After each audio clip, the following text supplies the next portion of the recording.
Hello and welcome to this short little guide showing how I got my gold in Proving Grounds, the DPS version, as a retribution paladin.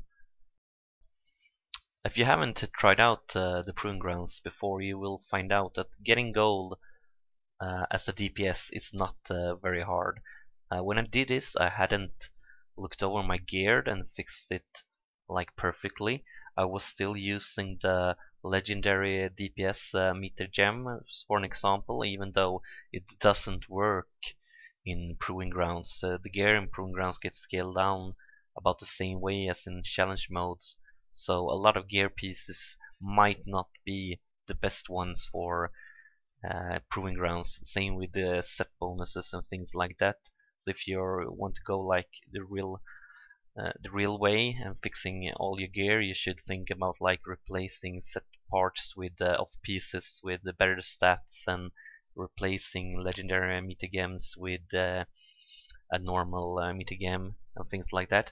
But really getting gold is not very hard. You don't have to do all those stuff, but of course it makes it easier. And if you're going for the endless version later on, you should definitely think about your gear.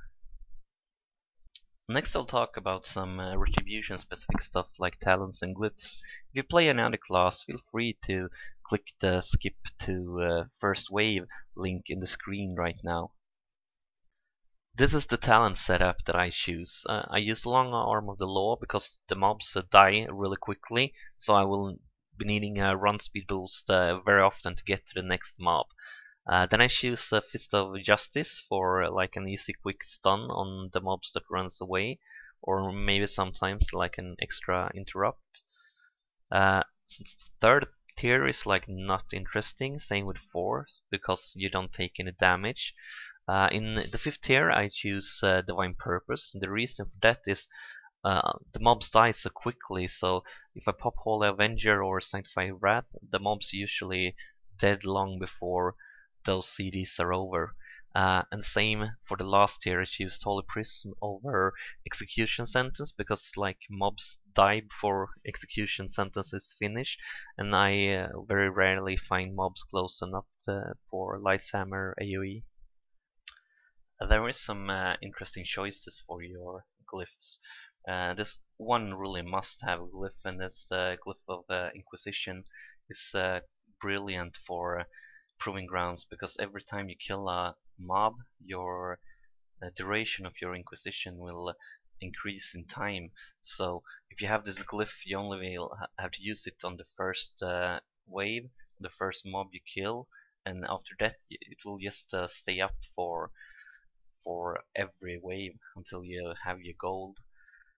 Double Jeopardy is the second one I recommend. It increases damage you do from Judgment when you hit a new mob with it.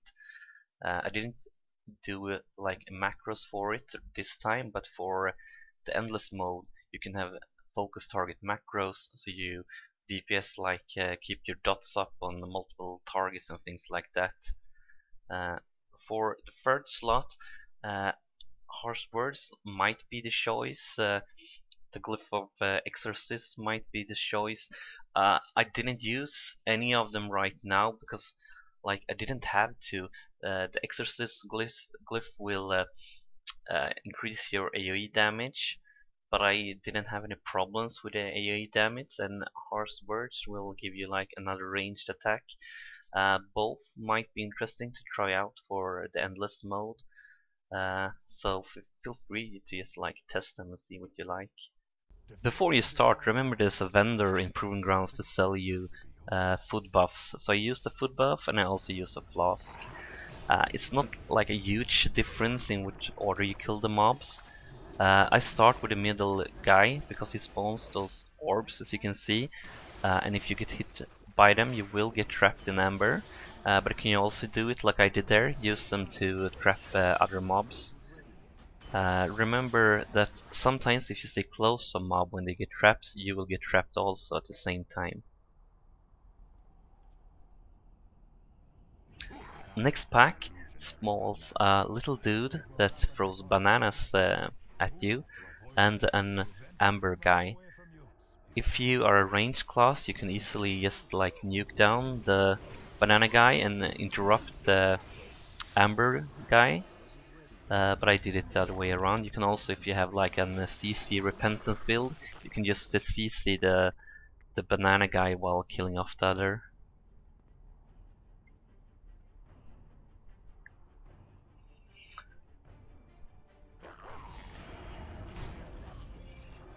Next we have 3 mobs. One of them is a healer.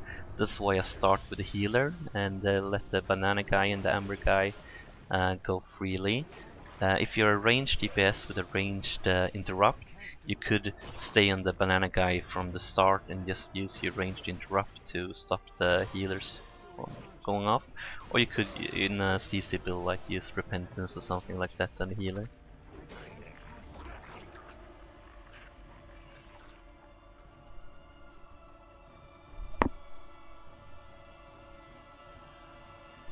In this wave you have a healer and the banana guy, same as I said before. If you have like a ranged interrupt, kill the banana guy, just interrupt the heals when needed, or CC the banana guy when you kill him. But I just like nuke them both. I don't have any problems killing him. That's still recharging. That spell isn't ready. And as you can see, this has spawned a bloodlust buff lying there on the floor on the left side of the room. Save those for later. It will spawn another one too. I will save those for like some of the last packs. Here in this wave 5, we have some new mobs. The shield guys and the screamer.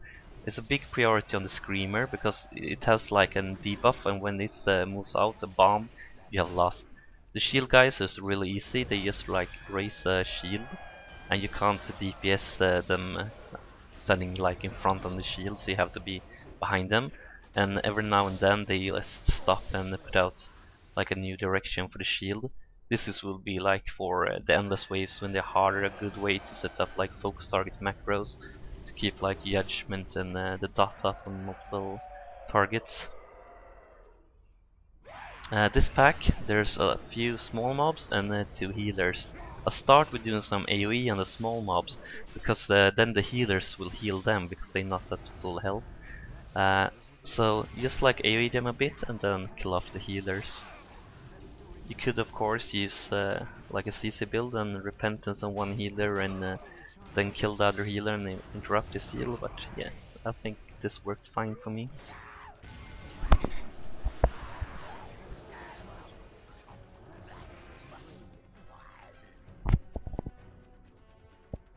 And as you can see, some of the waves you kill really early and have to wait for some time until next wave.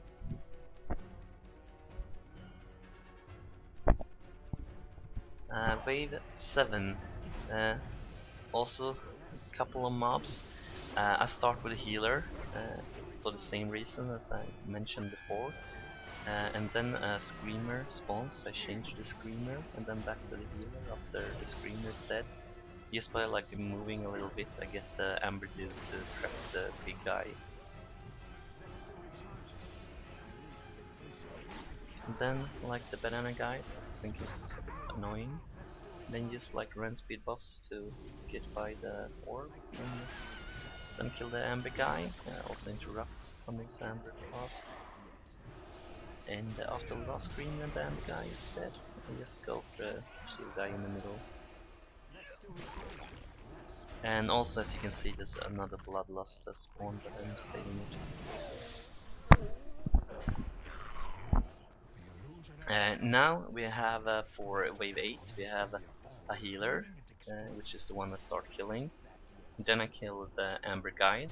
In the middle of the room we have like a huge big guy that has a protective shield on him. Like it reduces damage taken with 50%. So I just like slow the DPS, waiting for the shield to disappear. And when it does disappear, use my DPS CDs because my wings, this is wave 8, they will be up again for when I need them in wave 10. So by doing it this way, I don't have to use any of the bloodlusters, and I can save them for the last 2 waves.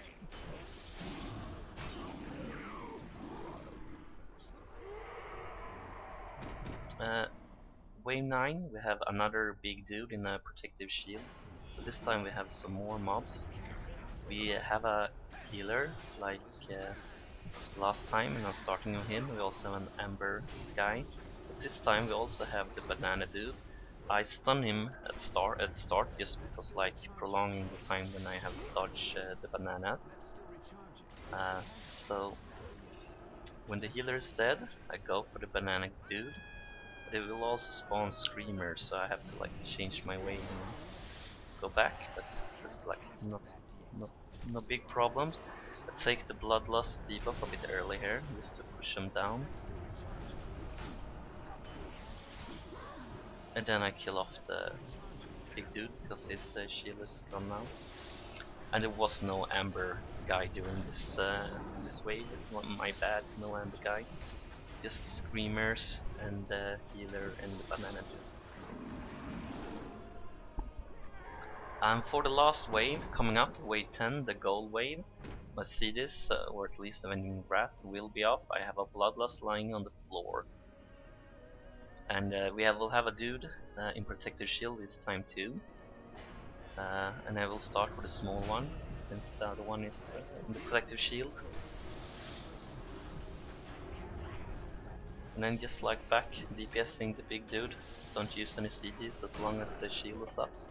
So just like slowly DPSing him. There will spawn screamers here, and kill them ASAP.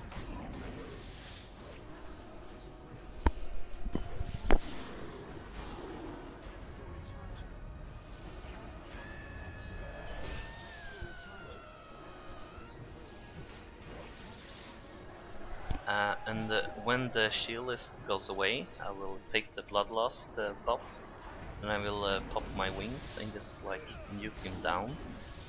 There will spawn a screamer just before it dies, but I just wait with that screamer because I know I will have time to kill it.